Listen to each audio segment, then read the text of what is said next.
Soy Mike Wallace.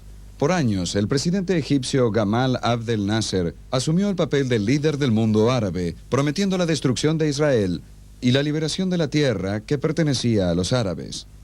Pero por años, él no había logrado que sus palabras estuvieran apoyadas con los hechos. Hoy, en 1967, Nasser, fuertemente armado por la Unión Soviética, parecía estar dispuesto a cumplir su amenaza. Él prometió cerrar el estrecho de Tiraña. Para Israel, la imprescindible salida al mar desde y hacia Asia y África. Aquí es donde comenzó la guerra, en Ras Nasrani, a 20 millas al norte de Sharm el-Sheikh, dominando el estrecho de Tiraña a la cabeza del Golfo de Aqaba. Ni un disparo fue hecho.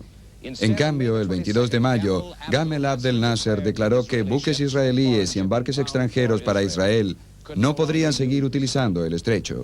Fue territorio marítimo egipcio, él dijo, y porque Egipto e Israel habían estado en estado de guerra, él declaró desde 1948 que era derecho bélico egipcio negar el paso de embarques a Israel, al puerto de Eilat, 115 millas arriba del Golfo de Aqaba.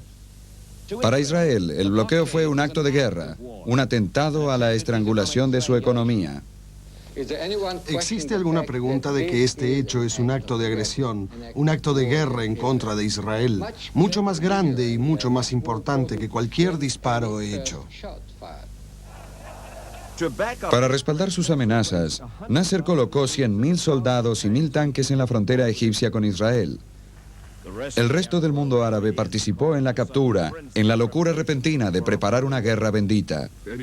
Cualquier nación respaldada por Israel, cualquier nación que decida luchar las batallas israelíes en contra de nuestros derechos, está en contra de nosotros y se convertirán en nuestros enemigos. Durante la noche, Israel se encontró rodeada por árabes dispuestos a destruirla. 250.000 hombres, 2.000 tanques y 700 aviones estaban preparados para el combate. Miles de egipcios se reunieron para mostrar su respaldo al presidente Nasser. La muchedumbre estuvo gritando: "Yo quiero ir a Israel, yo quiero ir a Israel". Esta reunión fue extremadamente belicosa y en el Cairo generalmente las preparaciones son del mismo estilo. La presión en Israel creció. Nasser requirió la retirada de los custodias de la paz, de la ONU, de la Franja de Gaza, los guardianes que estuvieron en ese lugar desde la última guerra árabe-israelí en 1956, y las fuerzas de la ONU se fueron. De acuerdo con la radio israelí, en el mundo se dice que la guerra de Oriente Medio podría producirse en cuestión de horas. Para todas estas tropas israelíes, esto puede ser lo correcto. Estuvieron preparados durante 2 semanas, todos heridos y esperando. Esta unidad en particular aguarda en un kibutz en la frontera egipcia. Como los verdaderos kibutz, parte de la defensa israelí. Las tropas que esperan y trabajan aquí solo tienen que mirar a su alrededor para ver que están peleando. El mundo esperaba un ataque árabe en cualquier momento, pero cuando se produjo no fue desde el flanco árabe.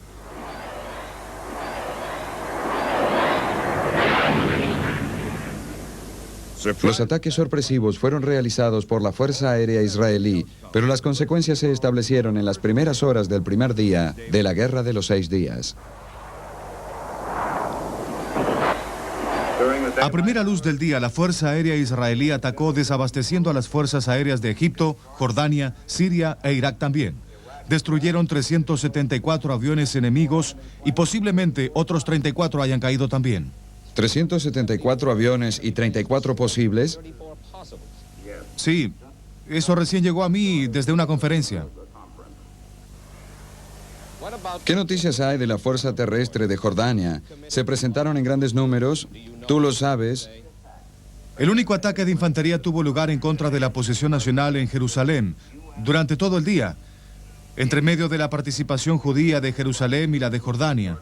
Eso fue una sólida compañía. Ese fue Charles Collingwood desde Tel Aviv. Hoy hablamos con Hughes Rudd en el Cairo.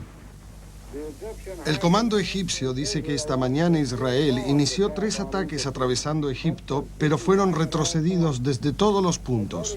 De acuerdo con los egipcios, los ataques llegaron de Khan Yunis en la Franja de Gaza y Abu Ewil en el Sinaí. Los árabes continúan manteniendo grandes victorias en el aire sobre los israelíes con pocas derrotas.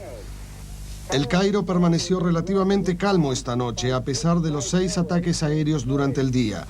Las bombas se podían escuchar explotando en las afueras y las explosiones de las aeronaves contrarias eran visibles sobre la ciudad. Este reporte fue difundido por la censura egipcia, la cual fue puesta en vigor hoy. El anuncio de la radio del Cairo de la guerra llegó a las 9:47 de la mañana, aproximadamente media hora más tarde de que el primer aviso de ataque aéreo se haya escuchado. Hay alegría en el aire y de cuando en cuando gritos de victoria. Tel Aviv está acabada, algunos lloran y el locutor de la radio del Cairo demanda la destrucción de Israel.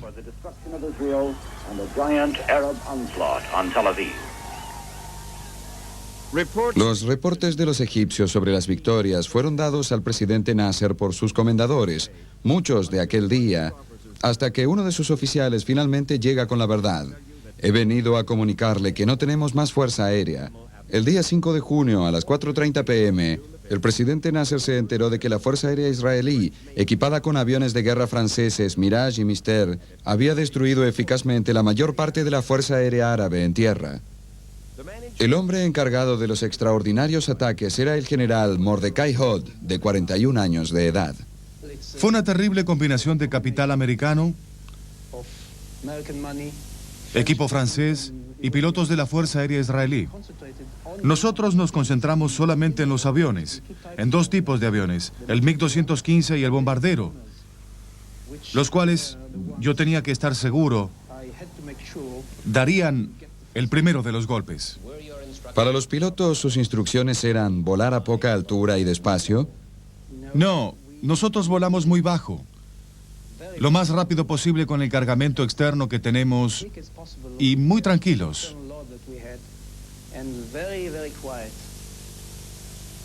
¿Tranquilos? Tranquilos, sí. No había radios. Principalmente lo que tratábamos de hacer era ir alrededor de áreas cubiertas por radares, por debajo del horizonte de los radares, y lograr la sorpresa máxima que uno pueda lograr en ese tipo de situación, donde todos están en el mayor estado de alerta. En el primer día de lucha se vio la acción en el desierto de Sinaí y en la franja de Gaza. Hubo intercambio de fuego de artillería por todas partes. Los aviones israelíes atacaron el campo de aviación y las instalaciones militares en las capitales árabes de El Cairo, Damasco y Amán.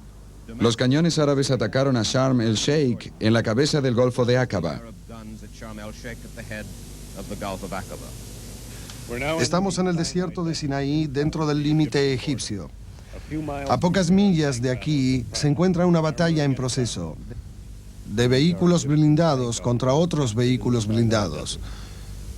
Estos son oficiales egipcios encargados de los tanques capturados en el desierto de Sinaí. Uno fue malherido y todos mostraron signos de la batalla en la que estuvieron. Una cosa es cierta, las fuerzas israelíes están actuando como si el posible ataque aéreo no existiese. Durante todo el día no hubo ataques árabes. Los oficiales israelíes dicen que con ese estilo concentrado no se van a mover a menos que estén seguros de que no hay un ataque importante. Los israelíes aparecen subiendo a una rápida sucesión de victorias. En la franja de Gaza, los israelíes capturaron la ciudad de Khan Yunis, matando a cientos de hombres del ejército palestino libre. Y más lejos, hacia el oeste, Israel reclama la estratégica base Sinaí en El Arish. También se reportó que se está peleando en Abu Aweijila y el Qasseima. Víctimas civiles fueron reportadas de ambos bandos y se ha restringido el bombardeo hacia los objetivos militares. El corresponsal de noticias de la CBS, Charles Collingwood, se encuentra esta noche en Tel Aviv. Hace una hora me comuniqué con él. Esta noche el rumor en Tel Aviv es una de las pocas alegrías después de las noticias del frente de batalla y del final del largo e irritante periodo de espera. No es placentero, pero hubo algunas pequeñas escaramuzas. Israel se encuentra cubierta de rumores esta noche y puedes contarnos algo acerca de los mismos rumores de la moral nacional y sobre las victorias israelíes. Existe una pregunta, yo pienso. ¿Cuáles son las intenciones israelíes de suspender el fuego rápidamente? ¿Será esa su línea de batalla? ¿O no establecieron este tiempo para realmente no dejar duda y poner fin de una vez a Nasser? Este puede ser su propósito. Con la Fuerza Aérea debilitada, Israel cambia su atención hacia la guerra terrestre. 5 divisiones israelíes contra 14 árabes. Una diferencia tremenda. Sin embargo, en 5 días más, el Estado de Israel pondrá al Oriente Medio en desorden. La península de Sinaí. 3 divisiones israelíes completas golpean hacia el oeste en contra de las 7 divisiones del ejército egipcio. Nasser tiene 900 tanques desplegados en Sinaí. El general israelí Israel Tal dirige sus fuerzas hacia el norte y las coloca detrás de los egipcios. La primera desgracia ha ocurrido. A lo largo del frente, los israelíes están en movimiento. No es una derrota. Las batallas son violentas y algunas de ellas se prolongan, pero las fuerzas israelíes nunca se detienen. Ellos gritan a oscuros lugares del pasado con nombres como El Arish, Sheikh Zuedi, Girardi, dejando en sus velorios las piras funerarias de armas y hombres egipcios. El cementerio de tanques, camiones y esperanzas egipcias, las entrañas egipcias en el camino hacia el canal de Suez. Es un justo ejemplo de lo que sucedió con el $500 millones en equipos militares que los rusos le dieron al presidente Nasser para que utilizara. El centro israelí expande sus fuerzas desde la península del Sinaí hasta el canal de Suez, que se encuentra en su camino. Camino que los israelíes tomaron en la campaña del Sinaí en 1956.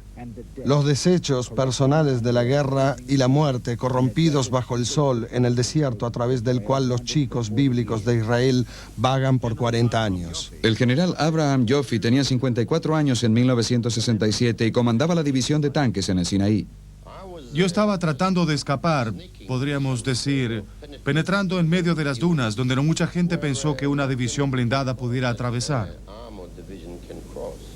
Pero lo demostramos. Y a la mañana el aire frío nos golpeó.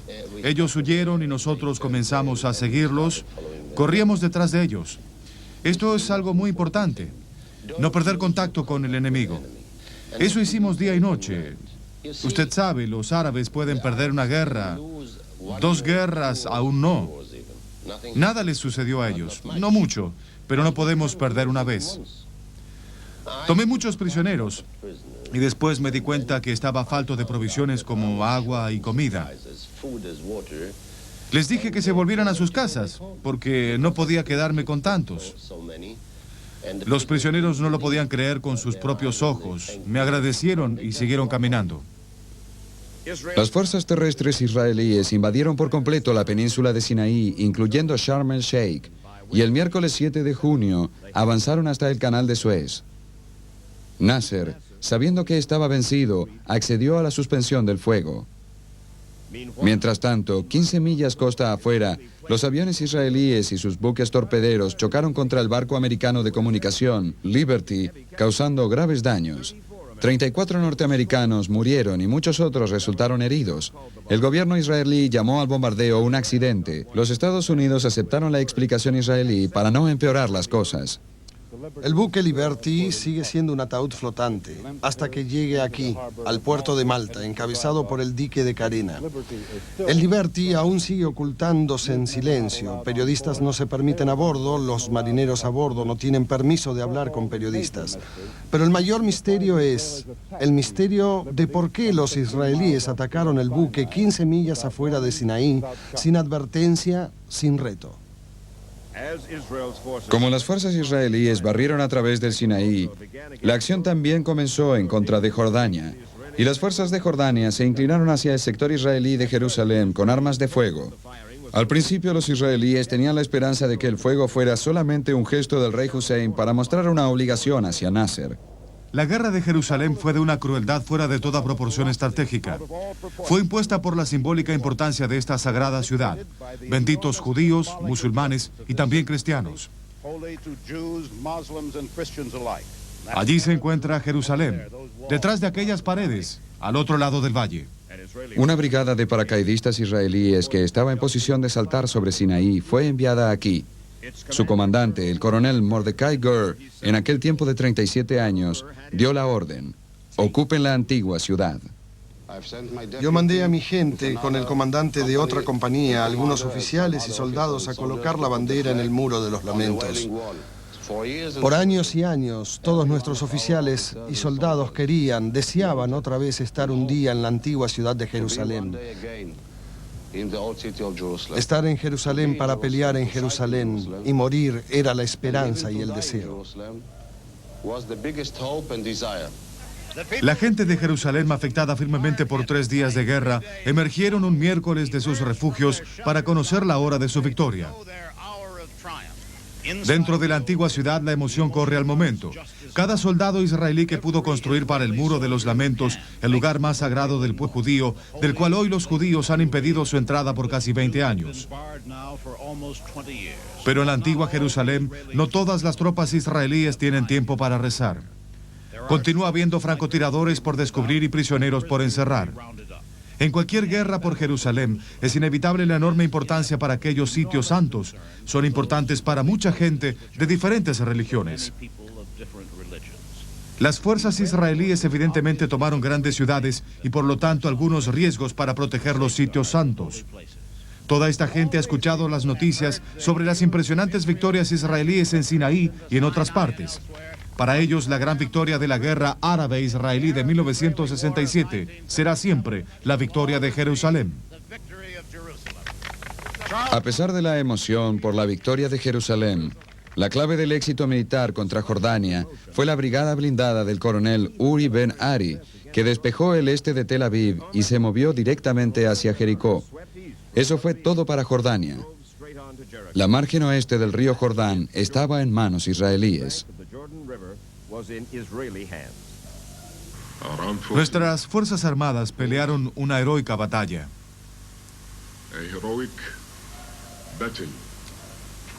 Las pérdidas fueron tremendas, pero nosotros continuamos afrontando los ataques furiosos de la mejor manera posible. La batalla se volvió en contra de nosotros, principalmente desde el aire. Estamos decepcionados. Luego, Siria. 2 brigadas israelíes, una de infantería y otra de vehículos blindados, atacaron directamente a través de la meseta del Golán. Apenas unas horas más tarde, defensores sirios estaban dirigiendo las defensas de su frontera desde este puesto de mando. Luego los aviones israelíes llegaron, también la artillería, y después las tropas lo siguieron. A la madrugada los aviones israelíes comenzaron a disparar sin cesar al puesto sirio. Este fue uno de los últimos focos de la resistencia siria a lo largo de la frontera. Los sirios resistieron y pelearon todo el día, pero fue en vano. Hacia el final del día, 5 brigadas sirias y 2 divisiones de soldados sirios fueron exterminados. Hubo un reporte sobre la cruel batalla a 15 millas al norte del mar de Galilea, en territorio sirio, con los sirios utilizando armas pesadas y los rusos fabricando cohetes e invadiendo las tropas israelíes. A veces las columnas de hombres y los equipos se expandían a lo largo del camino de la frontera por millas. En la encrucijada, ni una milla de la frontera, miembros cercanos kibutz trajeron gaseosas para los guerreros. Israel tomó la parte alta del terreno en su frontera norte. Fue la pelea más dura de la guerra. Muchos oficiales israelíes murieron. La razón de eso es que los comandantes vayan adelante. Eso es muy bueno, pero es un precio carísimo que pagamos por una batalla. Esta es nuestra manera tradicional de pelear. El comandante va adelante. Supongo que esta es la única manera que nosotros dos podemos crear semejante guerra en 6 días. Creando buenos luchadores, solamente diciéndoles: síganme, y no diciendo: ahora tú y tú vayan al frente. Esto no funciona, no funciona. Mientras el extravagante Dayan encabezaba los titulares, el arquitecto de la victoria militar de 1967 era el silencioso jefe del cuerpo de oficiales, el general Yitzhak Rabin, de 45 años. Nosotros siempre decimos que una de nuestras ventajas como Fuerza Armada es que sabemos con anticipación dónde y contra quiénes tenemos que pelear. Realizamos ejercicios en campos de batalla, en terrenos similares al de Sinaí, para estudiar cómo se trabaja en tales condiciones.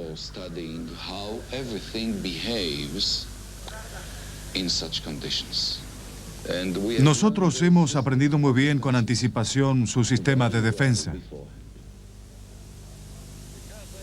El general de brigada Slam Marshall Era un consultor militar de la CBS en 1967. Existen uno o dos puntos que me gustaría aclarar y de los que yo pienso tú sabes algo al respecto. Uno es sobre el número de aviones israelíes que dejaron atrás para dominar Israel en el momento del primer ataque aéreo, el lunes por la mañana. Fueron dejados atrás 12 aviones encima de todo el Estado israelí. Luego, cuando el tiempo le llegó a las planeadas fuerzas de defensa, solo 8 de ellos subieron y eso dejó exactamente 4 aviones como defensa. Ese fue el llamado riesgo calculado por parte de los israelíes, ¿no es así? ¿Qué hubiese ocurrido si aquello no hubiese resultado como tú lo habías planeado? Ahora estamos intentando hacer lo imposible para 18 años más y es una pregunta muy difícil.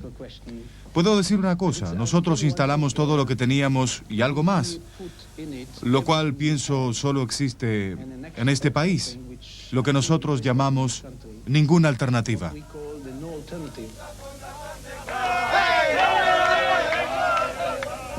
En Israel, ninguna alternativa significa ganar o ser destruido.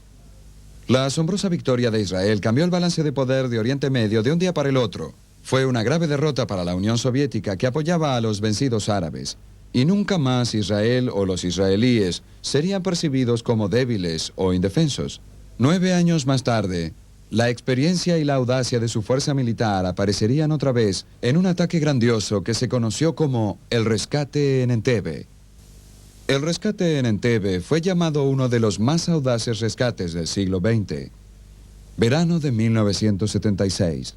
Por casi una semana, secuestradores pro-palestinos continuaron tomando rehenes, 103, la mayoría israelíes, en el aeropuerto de Entebbe, en Uganda, en el corazón de África.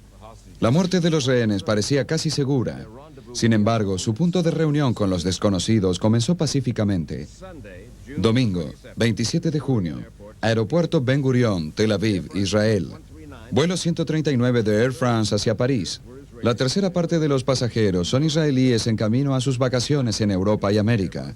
El capitán, Michel Bacos, de 52 años, veterano de Air France, pilotea los 2 motores. El avión hace escala en Atenas. Allí 4 pasajeros en tránsito desde Bahrein pasaron a través del débil procedimiento de seguridad del aeropuerto de Atenas y abordaron el vuelo 139 sin siquiera chequear sus bolsos de mano. Llevó unos momentos después de despegar. Yo estaba sentado justo allí y digo, nada especial, nada, cuando escuchamos ese llanto. Después de unos segundos vimos a 2 jóvenes con armas y gente que provenía de la primera clase a la nuestra. Se veían muy asustados y nos dimos cuenta. Miré a mis hijos, sus ojos estaban terriblemente tristes. Era terrible mirarlos. Era terrible. Estaba tan asustada que me quitaron a mi hijo y yo intuitivamente lo tomé y lo puse debajo de esta silla. Él no dijo ni una palabra. Estaba acostado debajo de la silla, sentado por 2 horas. Yo vi a estos 2 jóvenes compañeros, quienes más tarde se llamaron camarada número 39 y número 50, y hacia el final del viaje se llamaban Ali y Khaled. 2 personas jóvenes corriéndose a sí mismos, gritando mucho. Primero pensé que solamente estaban peleando entre ambos, pero enseguida escuchamos una voz en inglés con acento alemán, no muy acentuado. Dijo que él era el nuevo capitán de la nave. 4 asaltantes dirigidos por Wilfried Bose, el alemán que pasó a ser un miembro de la notoria banda anarquista Baader Meinhof, ordenó al capitán Bacos que tomara la dirección sudoeste y que aterrizara en Libia. El avión, con los pasajeros prisioneros a bordo, esperó 6 horas en el aeropuerto de Bengasi. Uno de los pasajeros, una enfermera embarazada, fue liberada. Luego el avión se dirigió hacia el sur, destino que los secuestradores seleccionaron con anterioridad y que finalmente alcanzaron a las 3 de la mañana del día siguiente, en Entebbe, Uganda. Nosotros bajamos del avión porque nos sentíamos más seguros en tierra que teniendo a uno de ellos nervioso y comenzando a disparar o arrojando una granada de mano por accidente en el aire. No teníamos opción.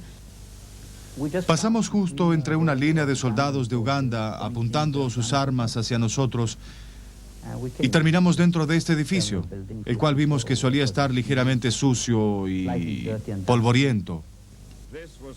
Esta era la activa terminal del aeropuerto de Entebbe, filmada a principios de los 70 por la misión militar israelí en Uganda. Este edificio fue abandonado cuando la nueva terminal fue construida. Se convirtió en el polvoriento y repleto hogar de los rehenes.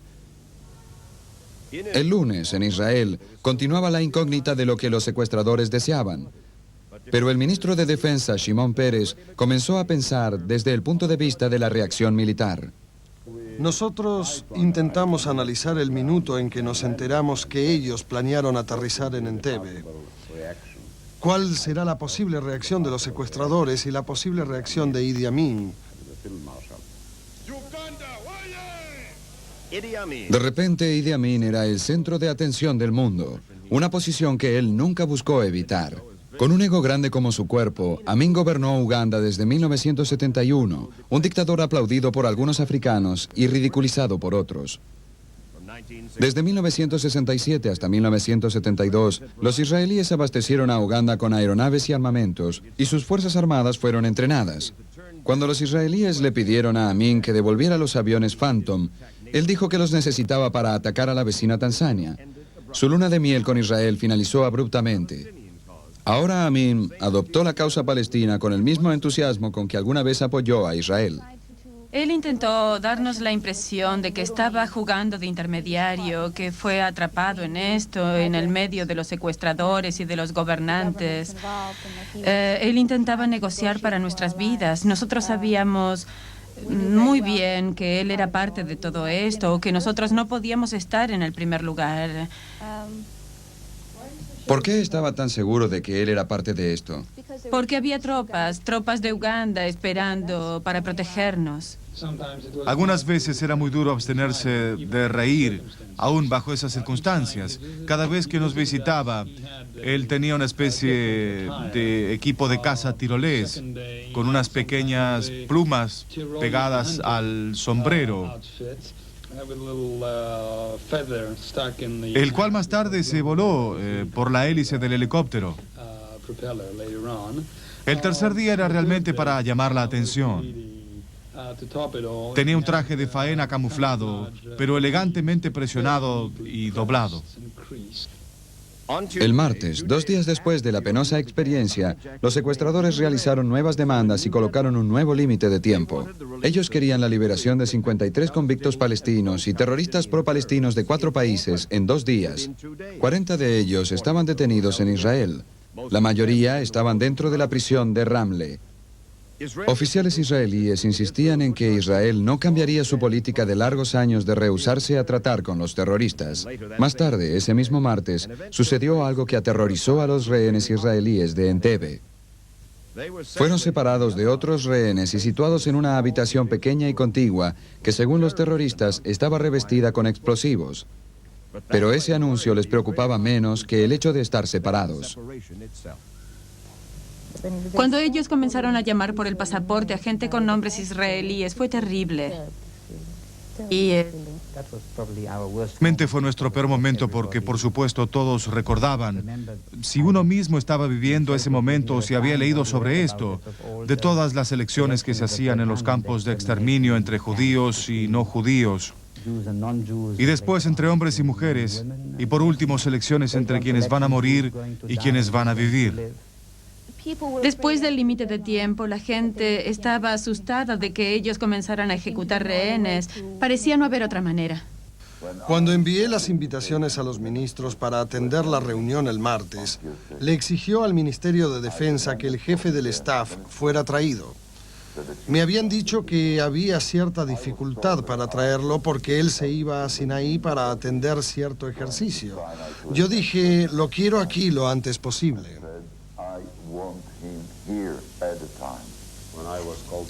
Cuando fui llamado para Jerusalén, paré en el camino y llamé a mi cuartel general y dije que se prepararan inmediatamente. Así estaríamos listos para trabajar rápidamente y realizar algo.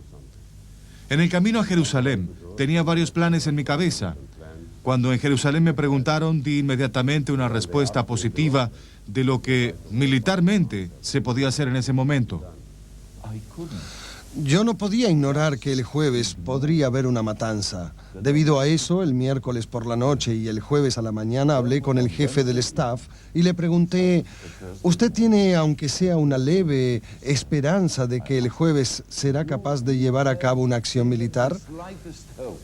Y la respuesta fue, no, no podría recomendar nada para el jueves. Al menos el jueves.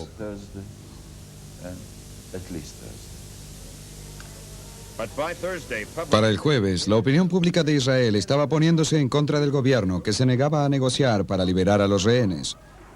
Las familias de los rehenes tuvieron una reunión en Tel Aviv y casi atacaron al hombre que el primer ministro envió para serenarlos. Ellos dirigieron su ira al representante del primer ministro Isaac Rabin, quien fue para asegurarles que el gobierno comprende sus angustias. Pero esto no fue suficiente para los parientes perturbados. Ellos gritaban, entreguen a los secuestradores lo que ellos quieren y dejen que nuestros seres amados vuelvan con vida. Argumentaban que Israel se había rehusado a negociar con los terroristas en las Olimpiadas de Múnich en 1972. 11 atletas israelíes murieron como consecuencia, pero esto no detuvo a otros terroristas. Las familias de los rehenes marcharon a través de la ciudad e irrumpieron en las oficinas de la residencia del primer ministro.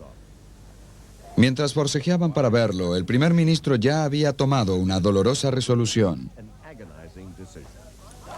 La decisión fue liberar a alguno de los prisioneros.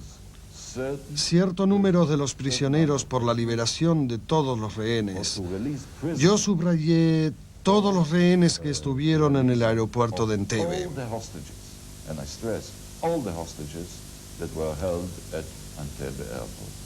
La decisión fue unánime.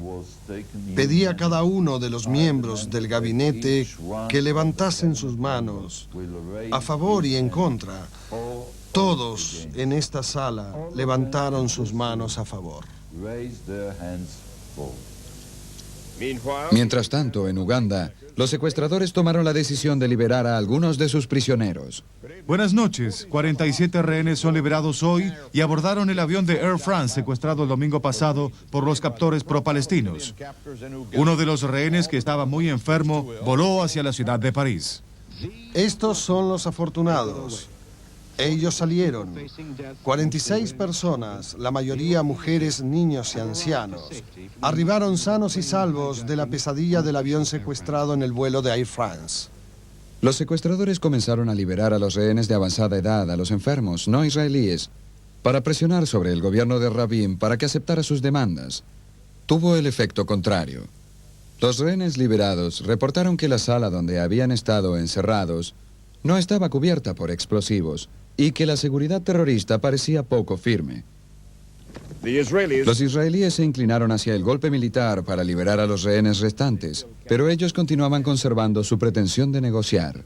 El gobierno nombró grupos de excepción especiales para crear la impresión de que Israel no tenía otra opción que tratar con los secuestradores. Estos grupos comenzaron a redactar listas con los prisioneros palestinos que los israelíes supuestamente estaban dispuestos a liberar. Yo pienso que aun si los terroristas hubiesen aceptado por 2 o 3 días más la negociación, esto hubiese sido un desastre, porque los dos, tanto la mujer alemana como su compañero, Jaber, al cual llamábamos el brutal, ellos tenían sus dedos en el gatillo. Estaban felices. Estoy seguro que deseaban encontrar una excusa para matar a alguno de nosotros. ¿Qué es lo que le hizo pensar que Israel podría librarse de una operación como esta? La alternativa. Viernes 2 de julio de 1976. Los rehenes pasaron su 6º día en cautiverio.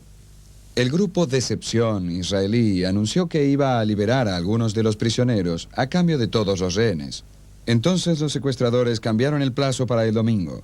Los rehenes estaban todos amontonados en el viejo edificio de la terminal, intentando dormir en los bancos duros y en el piso frío, mientras las ratas correteaban a su alrededor. Ellos esperaban, rezaban, y en Israel se temía que ellos fueran ejecutados. Nosotros teníamos que llevar este trámite seriamente y basarnos en nuestras experiencias. No podíamos excluir algo como esto. Por supuesto, siempre existía la pregunta del comportamiento de Idi Amin y los demás. El problema era cómo las tropas israelíes podrían rescatar a los rehenes sin alertar a los terroristas. La respuesta yace en el magnífico entrenamiento de las tropas paracaidistas israelíes. La rapidez y la sorpresa fueron vitales. Nosotros entrenamos y ejercitamos algunos de los momentos más difíciles que ellos podían enfrentar y seguimos minuto a minuto la operación de la gente que iba a rescatarlos y los que iban a pelear en ese edificio. Después de eso tuvimos una reunión en la que ellos sintieron que yo podría, al día siguiente, es decir, el sábado por la mañana, comandar la operación sin ninguna duda. Para el tiempo en que el gabinete votó, el 3 de julio, la operación llamada Thunderbolt ya había comenzado. Los 4 transportes americanos cargados con hombres y vehículos estaban ya en camino, pensando que podrían ser llamados de vuelta si el gabinete se rehusaba a dar la última aprobación de la misión. Estas no son las verdaderas tropas que fueron a Entebbe el 3 de julio. Son paracaidistas israelíes que recrearon para la CBS algunas de las técnicas empleadas en la misión. Aquel día, una fuerza de menos de 200 soldados se dirigió hacia Entebbe. Su comandante era el teniente coronel Jonathan Netanyahu, un oficial de 30 años que vino a Israel desde los Estados Unidos. Ellos practicaron una y otra vez el ataque. Redujeron el tiempo del rescate a 55 minutos en tierra. Los 2 Hércules, seguidos por 2 aviones Boeing 707, un avión hospital y el otro equipado como un puesto de comando aerotransportado, despegaron y se dirigieron hacia África. El secreto del aterrizaje fue la razón por la cual los ugandeses no se enteraron de lo que estaba pasando. Fue simple e ingenioso. El Aeropuerto Nacional de Entebbe se encuentra en una península en la costa norte del lago Victoria. El primer avión, la clave del éxito de la misión, voló a 50 pies, por debajo del radar, sin luces, utilizando la capacidad del Hércules de aterrizar en poco espacio, carreteando a lo largo de la franja del terreno que conducía hacia la antigua terminal, al sitio precisamente determinado en los ensayos generales. Teníamos que aproximarnos velozmente desde el punto donde estaban desembarcando los vehículos de los aviones para atacar a los terroristas. Este mayor, que no quiso ser identificado, describió qué pasó cuando su unidad se detuvo enfrente a la terminal. En este punto yo identifiqué a un terrorista cuando salió por la entrada. Le disparé, entonces entró a su agujero. Continué corriendo con mi unidad y entramos a través de la puerta principal. Muchos de nosotros estábamos durmiendo y no escuchamos a los aviones aterrizar y tampoco hubiésemos prestado atención porque todo el tiempo estaban aterrizando aviones. Mientras estábamos acostados en el piso, había muchos disparos y el hombre que estaba a mi lado todo el tiempo me tocaba así, decía, ¿estás vivo? ¿Estás vivo? Yo estaba tan nervioso que le dije, sí, estoy bien. Yo puse mi cuerpo encima de la cabeza de mi hijo menor y mi marido, que estaba a unos metros, se encontraba con mi hijo mayor. El tiroteo era terrible.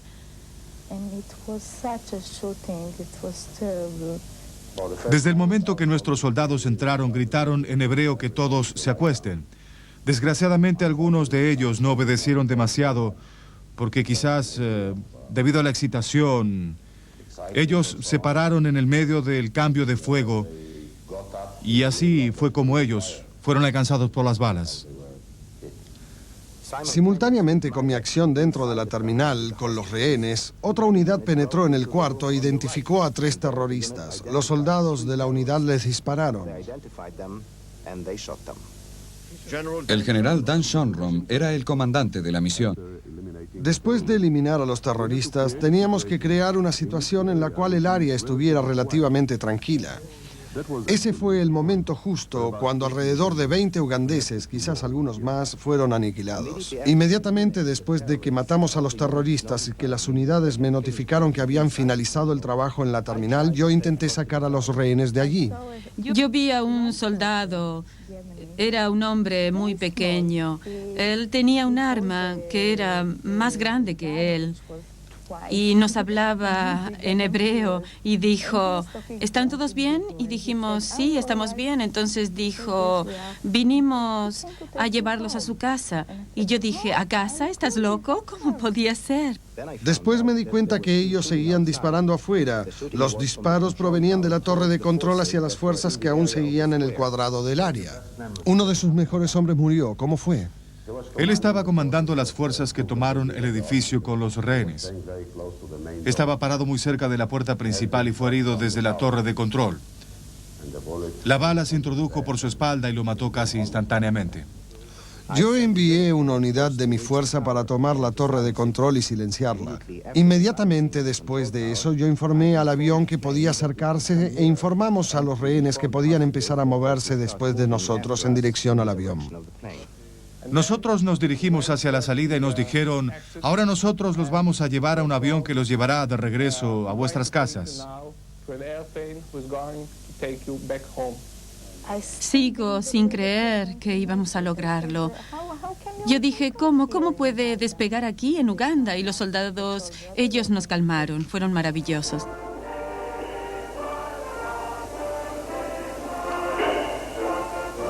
Mientras estábamos celebrando la libertad aquí en los Estados Unidos, Israel intentaba realizar un audaz ataque de libertad.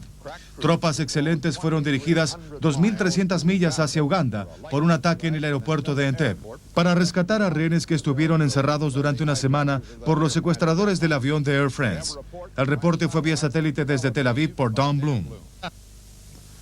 El transporte americano C-130 Hércules fue el último de los 3 aviones de la Fuerza Aérea Israelí en regresar de la audaz misión rescate en Uganda. Los rehenes, que salieron a montones del avión hacia el suelo israelí, estaban muy agradecidos.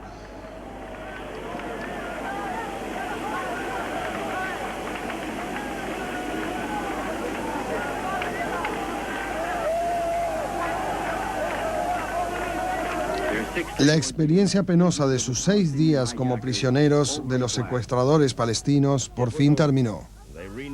Todo terminó. La operación Thunderbolt se llamó Operación Jonathan en honor del teniente coronel Jonathan Netanyahu, que fue el único soldado israelí muerto.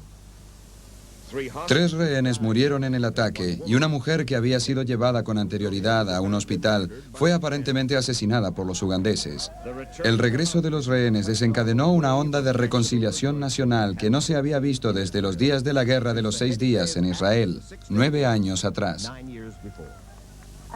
Pienso que no hay palabras en el mundo que describan cuáles son los sentimientos en aquel momento. Literalmente tú tienes una segunda vida. Vi al primer ministro y al señor Pérez y a todas las familias, amigos, todos estaban allí, muy ansiosos. Por 10 días no pude dormir. Regresé a Israel, me sentí mucho más orgulloso que cuando me fui. Realmente tenía el sentimiento que Israel, mi país, hizo algo importante para mí. Ahora tengo un sentimiento, como el presidente Kennedy dijo una vez, no preguntes lo que el país puede hacer por ti, sino lo que tú puedes hacer por tu país. Porque por mí, mi país me devolvió mi vida. Pienso que fue una misión que le pertenece a toda la gente, no solo a Israel, pero también a toda la gente del mundo que se preocupa por la libertad.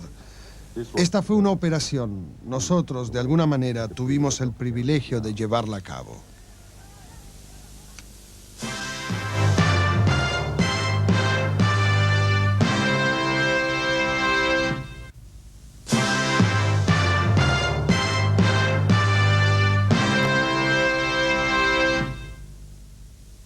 Con el asombroso éxito de sus fuerzas militares, Israel consiguió ser respetada tanto por amigos como por enemigos, y guste o no, Israel hizo lo que se había propuesto. Con la Guerra de los 6 días se salvó de ser destruida por un enemigo implacable, y con el rescate de Entebbe, un grupo de ciudadanos israelíes fue salvado de lo que parecía ser una muerte segura en manos de los terroristas. 2 momentos que fueron el resultado de una planificación valiente, una realización audaz y un coraje extraordinario. Soy Mike Wallace y este es el siglo XX.